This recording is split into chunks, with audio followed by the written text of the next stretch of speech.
Bien chicos, buenas tardes, buenos días, ¿no? Cuando ustedes estén viendo esto creo que bien, buenos días.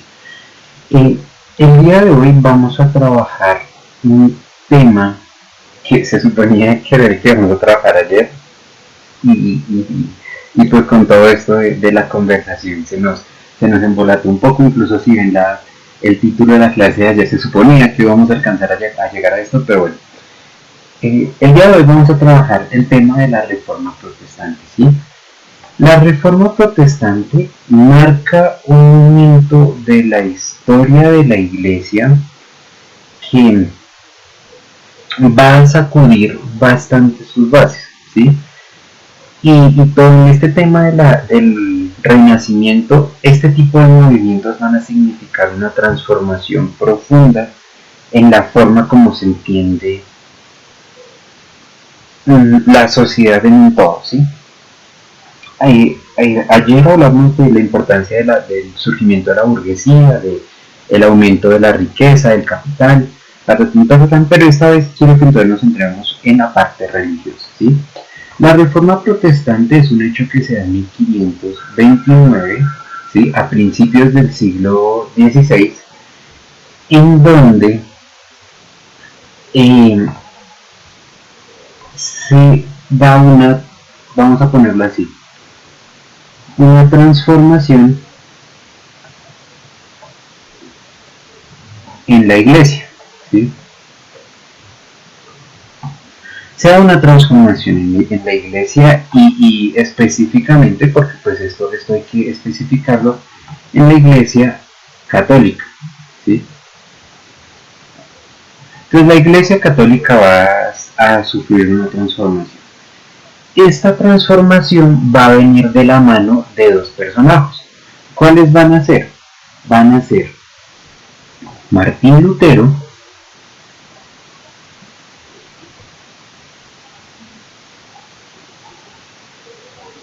y Juan Calvino, ¿sí? Lutero y Calvino, digamos, para esta reforma protestante de esta de la que vamos a hablar, nos vamos a centrar principalmente en Lutero, fueron dos de los más grandes representantes de este movimiento reformista de la Iglesia. ¿Qué quiere decir una reforma? Quiere decir una transformación en sus bases, en la forma como entienden la Iglesia, ¿sí? Entonces vamos a centrarnos en este personaje de acá, en Martín Lutero. ¿Por qué? Porque es el más grande exponente. Juan Calvino va a ser muy importante, pero más fuertemente en Oriente, ¿sí? En Oriente y en algo que se llama la Iglesia Ortodoxa. Este man se va a ir hacia Rusia va a empezar a trabajar, a hacer su propuesta religiosa acá, pero Martín Lutero sí va a funcionar directamente en Alemania, ¿sí? Entonces este man se va a ir a Oriente, todo esto hacia Rusia, ¿sí? En un principio. Y más que a Rusia, o sea, estoy como intentando darles una imagen para que piensen que tan al oriente se fue. Eh, más que a esta Rusia, vamos a ponerle el oriente a todo lo que antes era el gran imperio bizantino, ¿sí? Entonces, así hacia ese oriente y también hacia el oriente nororiente. Martín Lutero se va a quedar en Alemania y digamos algo de lo que propone va a tocar un poco Rusia también y va a llegar hasta los zares rusos del momento, pero su influencia principal entonces va a ser en Occidente, ¿sí? Bien, ¿cuál va a ser la razón de esta transformación de la iglesia? Lutero va a coger y decir, bueno, antes de poner esto, digamos una cosa antes, y es que Lutero es eh, esto sería pongámoslo, un miembro de la iglesia, ¿sí? No era propiamente un sacerdote, porque eso es un cargo muy alto, pero digamos que era un padre de la iglesia, era una persona que estaba metida en este cuento, y él, en medio de pertenecer a esta iglesia, él se dio cuenta de varios problemas. Se dio cuenta de varios problemas que él decidió escribir en una cosa que se llamaron las 95 tesis. ¿Sí? Estas 95 tesis lo que hacen es recopilar la propuesta religiosa de Lutero, y más que la propuesta religiosa, estas 95 tesis lo que dicen es mostrar qué problemas tiene la iglesia. ¿Sí? Esto es algo serio, ¿sí? Quiero que entiendan esto, porque el que un miembro de la iglesia, un padre de la iglesia, venga y diga cuáles problemas tiene la iglesia, ya demuestra este rompimiento que hay propiamente dicho en el Renacimiento, ¿sí? Ya se comienza a ver este deshilache, esta descomunión entre la sociedad y la religión. La religión comienza como a perder adeptos, ¿vale? Pero esto que va a decir, estas 95 tesis que va a proponer Lutero, van a estar relacionadas principalmente con un problema. Va a tener muchos problemas detrás, pero va a estar relacionado principalmente con un problema, y este problema va a ser la venta de indulgencias. ¿Sí? Venta de indulgencias. ¿Qué es la venta de indulgencias? Bueno, vamos a separarlo en dos partes. Venta, todos sabemos qué es. Pero ¿qué es una indulgencia? Una indulgencia es el perdón, ¿sí?, de los pecados. Y bueno, esto es importante, el perdón de los pecados. Entonces, se están vendiendo perdones de los pecados. Uno dice, ok. Cuando uno lo dice de esta manera suena como muy, bueno, vendían perdón. Pero esto tiene una profundidad muy grande. Tiene una profundidad muy grande porque en la venta de indulgencias se está vendiendo algo que es propio de la iglesia, ¿sí?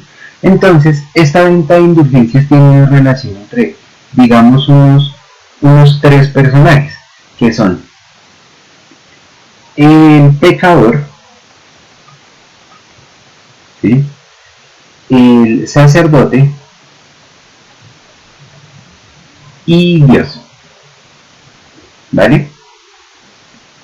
Esta era la forma de entender una indulgencia. Entonces, el pecador iba a hablar con el sacerdote lo confiesa y le da el perdón de Dios, que es el perdón de los pecados. Entonces, Dios perdona, Dios es el que perdona al pecador, ¿vale? Esta era la forma como se entendía generalmente este proceso de indulgencia, ¿sí? Y esto tenía acá en este punto una cosa que era la confesión, ¿sí? Es decir, la persona iba, se confesaba, y esta confesión hay que tener en cuenta que esto es algo muy importante, porque esto es un sacramento, se llama, ¿sí? Y un sacramento en la iglesia, vamos a ponerlo de naranja, un sacramento en la iglesia es algo muy importante. ¿Por qué? Porque bueno, definir sacramento en la iglesia es casi que imposible, pero la idea más cercana que nos podemos hacer es un misterio en el que Dios se hace presente. ¿Sí? Este misterio, no, vamos a cambiar la palabra misterio porque esto puede tener otras connotaciones en el mismo campo de la religión. Entonces vamos a ponerlo más bien un momento, y me sirve así de rojo, momento en el que Dios se hace presente. Esto es un sacramento. Entonces se supone que cuando una persona, esto es religión, se supone que cuando una persona va y se confiesa con el sacerdote, en ese ejercicio de la confesión es que Dios se hace presente. Y digamos que la teoría detrás es que Dios se hace presente y en su magnificencia dice: tú, pecador, has reconocido tus pecados y has tenido la valentía de exponerlos y de sentirte mal por ellos, hacer un proceso interno de constricción, y por lo tanto yo te perdono. Pero el perdón lo da Dios, ¿vale? Esta es la forma de entender la confesión de manera normal. Sin embargo, esta indulgencia, esta venta de indulgencias, cambia esto. ¿Por qué? Porque ahora se va a dar de esta manera: pecador y el sacerdote. ¿Sí? Vamos a tener los dos. Pero el pecador, cuando se acerca al sacerdote, no se va a confesar. No, lo que él va a hacer es que le va a pagar. ¿Sí? Entonces acá hay un proceso de pago. ¿Sí? Entonces el pecador se acerca al sacerdote y le dice: señor sacerdote, mire, cometí pecados, ¿cómo arreglamos? Y el sacerdote le dice: oh, su mesecito lindo, claro, arreglemos. Entonces yo como sacerdote te doy el perdón. ¿Sí?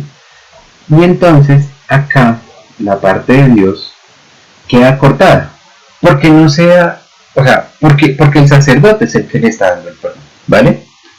Esta es la interpretación que hace Lutero de esta venta de indulgencias, ¿sí? Entonces vamos a ponerlo aquí,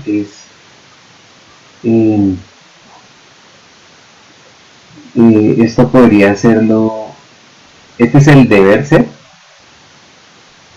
pues como debería ser, y esto es lo que pasó. ¿Sí? ¿Qué pasó? Entonces, con esto, pues vemos que aquí hay una gran diferencia. Aquí hay una gran diferencia, y eso le va a molestar a Lutero, porque Lutero va a decir: bueno, pero es que la persona o sea, ni siquiera la persona, el ser que perdona es Dios. Entonces, ¿de cuándo acá un sacerdote va a dar perdón si él es un personaje como cualquier otro? Él no tiene ninguna relevancia acá. Entonces esto va a ser el primer momento de quiebre. Ahora, vamos a mirar una cosa atrás, y es: ¿por qué se da esta venta de indulgencias? ¿Sí? Vamos a contextualizarnos un poquito. Entonces, la venta de indulgencias se da por una cosa que se llamó la construcción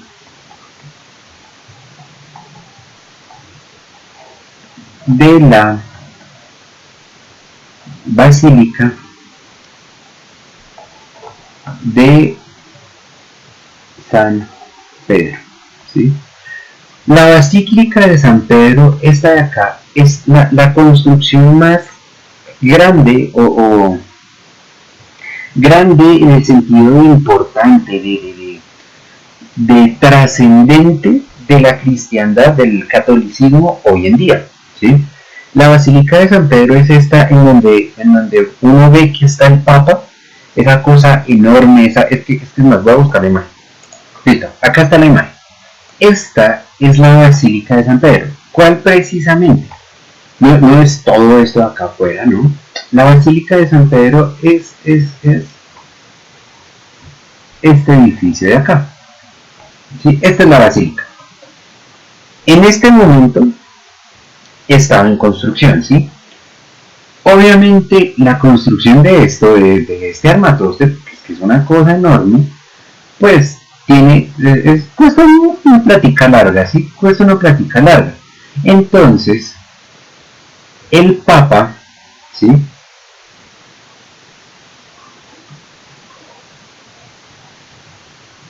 Pero así está mal escrito. Así. El Papa permitió la venta de indulgencias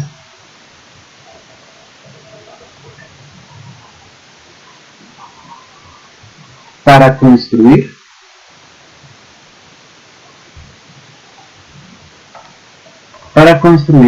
esto de acá, ¿sí? Para construir la basílica. La basílica. Pero los sacerdotes, estos de acá, dijeron, bueno, señor Papa, o sea, sí, chévere.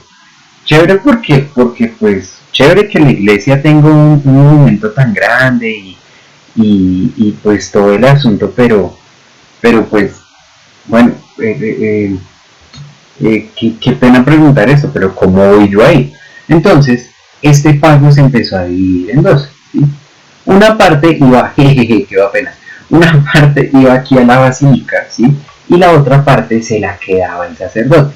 Entonces el sacerdote se estaba lucrando, estaba ganando dinero con la venta de indulgencias, con la venta del perdón, la venta del perdón de Dios. Entonces, ustedes se imaginarán lo gracioso. Entonces, si para nosotros esto suena gracioso, como es eso de que alguien va a vender el perdón de Dios, o sea, que es Dios, o sea, ¿qué está pasando? Pero en su momento no fue nada gracioso, fue bastante escandaloso. Y hubo muchas tensiones a lo largo de la iglesia que decían, esto es ilógico, esto no puede ser. Pero el primero en, comillas, el primero en hacerlo público a lo grande, no comillas, a lo grande, va a ser este man, ¿sí? Porque obviamente sí había gente que había dicho, ¿qué está pasando? Esto no se hace así, pero esa gente, algo así como que la desaparecían, una cosa así pasaba, entonces, pues nunca salía a la luz. ¿Cómo hizo? Ah, bueno. Y esto no se termina aquí, ¿sí? Esto no se termina aquí, vamos a ponerle un tercero, ¿sí? Porque la situación llegó hasta el punto en la venta de indulgencias que vamos a ponerle acá, vamos a ponerle un nombre así medio gracioso, que eran las indulgencias prepagadas, ¿sí? Si ustedes saben qué es un prepago, me asusta, no, si ustedes saben qué es un prepago, es que se paga antes de obtener el beneficio, ¿sí? Un plan de telefonía prepago es que yo pago antes y después me dan el plan, ¿vale? Que es el de recargas. Entonces, cuando es prepagado, ¿qué quería decir? Que había una persona, y ojo, aquí en este caso es persona, todavía no es pecador, y había un sacerdote.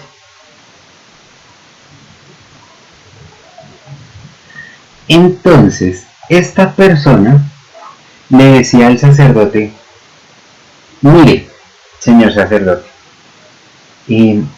esta noche tengo farra, o sea, me voy a pegar una farra, una cosa bárbara, o sea, voy a beber, voy a hacer lo que no está escrito, voy a comer una cosa terrible. Pero pues yo tengo, o sea, me preocupa mi alma, ¿sí? Porque me preocupa mi alma. Entonces le dice al sacerdote, señor sacerdote, hagamos algo. Yo le pago, ¿sí?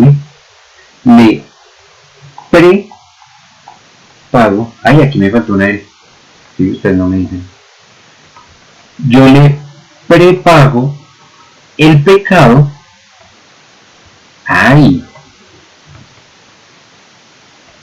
Yo le prepago el pecado y usted me da el indulto de una vez, ¿sí? Entonces, usted me perdona. Entonces, o sea, esto es absurdo, esto es gracioso incluso, ¿sí? ¿Por qué? Porque una persona, o sea, todavía no es pecador, todavía no ha cometido el pecado, sabe que va a pecar. Y va y le dice al sacerdote, al padre, padrecito, confiesen, y el sacerdote le dice, sí, claro, tu cuenta de prepago está recargada, entonces te descuento, ¿sí? Entonces, aquí el pecado, ¿sí? Acá en este caso, el pecado vale pesos. Bueno, esto es dólares, pero pesos. Ah, no, así, bueno, vale pesos. Y pues es que esto es absurdo. O sea, la iglesia está lucrándose con el perdón que se supone que le debe dar Dios a las personas. Esto fue una de las cosas que vio Lutero y dijo, en serio, no podemos continuar así. Pero como si fuera poco, existían también las indulgencias esta vez no postpago, sino post-mortem. ¿Sí? ¿Qué quiere decir las indulgencias post-mortem? Quiere decir que hay una persona, y otra vez una persona que no está pecando, hay un sacerdote y hay un muerto. Entonces, la persona cogió y le decía al sacerdote, sacerdote, mire, yo le pago, esto sigue siendo un pago, ¿sí? Pero usted dele el perdón a esta persona que se murió, a un familiar mío, es un amigo que era una locura, ese no fue re perro en esta vida y ya se murió, entonces, venga, ¿cómo cuadramos, sí? Déjeme pagarle el perdón por él. Y uno dice, esto es una locura, tanto llegó así que uno empezó, o sea, las personas empezaron a pagar el perdón de los muertos, ¿sí? Esto aquí de esta manera se ve muy caricaturesco y bueno, de una u otra manera lo estoy haciendo así para que se vea interesante, pero quiero que se imaginen la gravedad de eso, pues que la gente estaba pagando por el perdón de Dios y no solamente era pagando chan con chan, o sea, decían pago por si peco a futuro o sé que voy a pegar a futuro, entonces pago, o pago por si alguien se murió y había cometido algún pecado, entonces yo pago por él, ¿sí? Y hay que entender una cosa, y es que esto de acá, todo esto se llama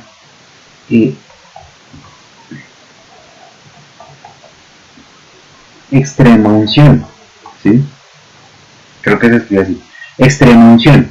La extrema unción es también es un sacramento, esto es un sacramento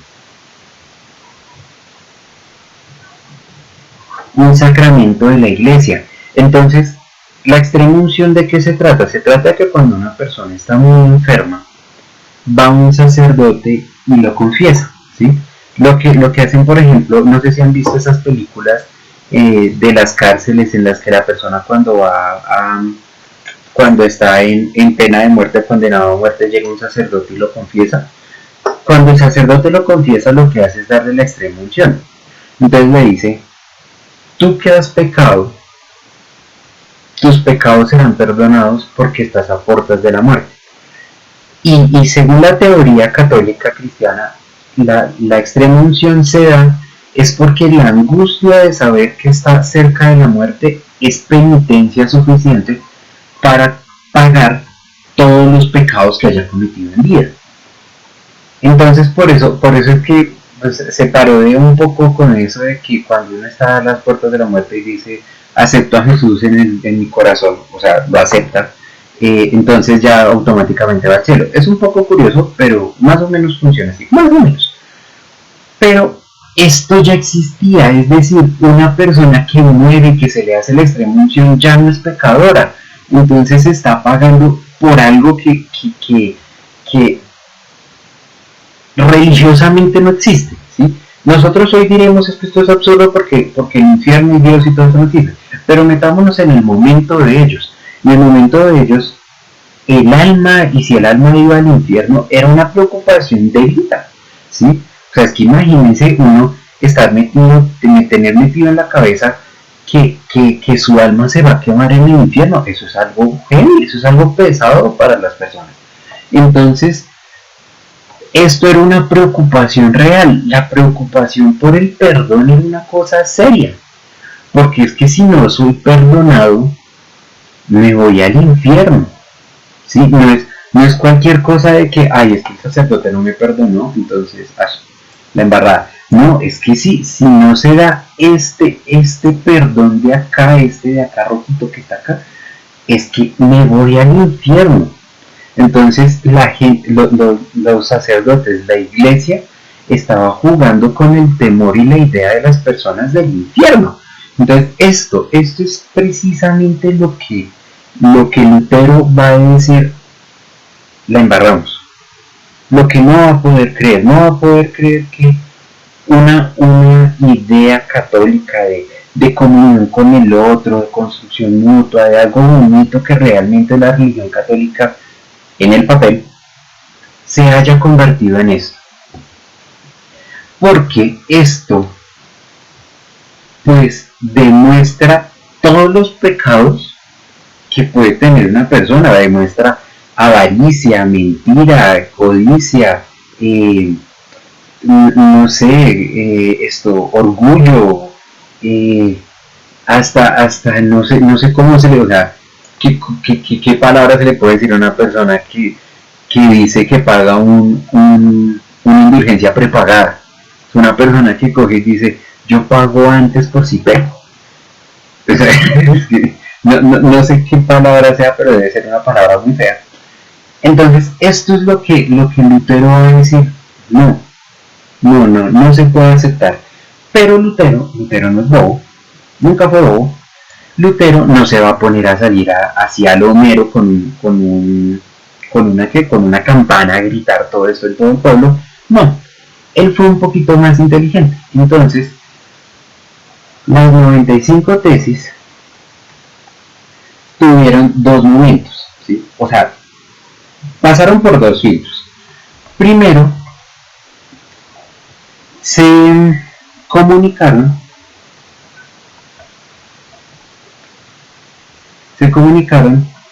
al círculo cercano de Lutero. Entonces Lutero cogió y dijo, sentó a sus amigos, a sus 12 apóstoles y les dijo, en realidad eso es una cosa curiosa, porque la anécdota dice que se los llevó, o sea, los invitó a un bar a tomar entre chelas y chelas, coge y les dice, miren, estoy pensando esto, y se los dijo sin mostrarle el texto, pero les dijo, estoy pensando esto, y la gente quedó como que, ve, Lutero tiene razón, o sea, este man se la está cambiando serio, está echando para adelante, tiene razón. Entonces, ¿cómo vamos? ¿Qué vamos a hacer para cambiar? Entonces, todo el círculo cercano, toda esta gente de acá, va a coger y va a decir, bien, Lutero tiene una idea, es una idea muy buena, vamos a darla a conocer. Y comienzan a contarla a todo el mundo, y llega un momento en el que Lutero dice, uy, esto está como chévere, esto como que a la gente le gustó. Y en un acto entre miedo y valor, o sea, eso es una cosa extraña. No me imagino qué sentimiento debe tener Lutero sabiendo que la Inquisición está persiguiendo a gente que vaya en contra de la iglesia, el hacer esto. Lutero va a coger y en 1517 va a clavar las 95 tesis en las puertas de la iglesia de y esperen que el nombre es Wittenberg, pero es que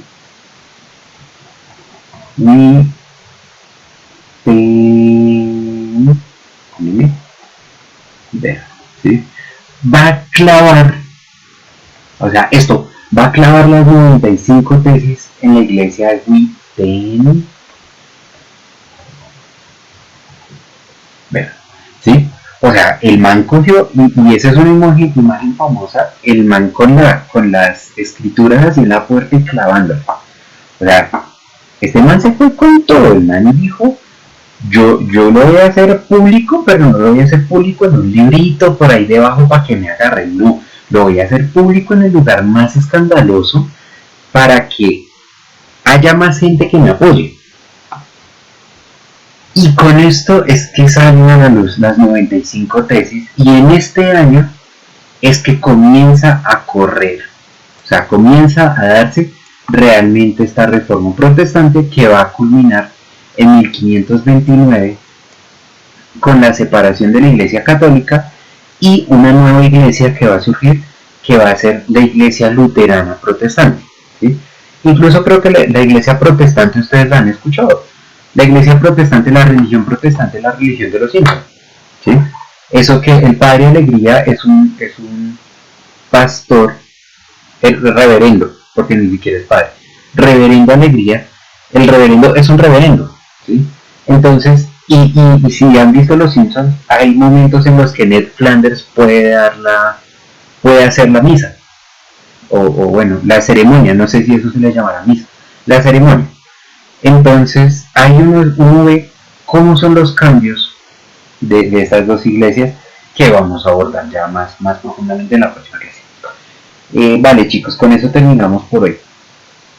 Espero que estén bien, espero que estén juiciosos, espero que la clase la hayan entendido, haya sido un poco entretenida, porque este tema, yo sé que este tema es huesudo, pero en serio, viéndolo así poquito a poquito, uno dice qué locura está pasando acá. Y nada, cualquier duda, cualquier comentario, ya saben, me hablan, me escriben, cualquier cosa, y nada, nos hablamos en la próxima clase.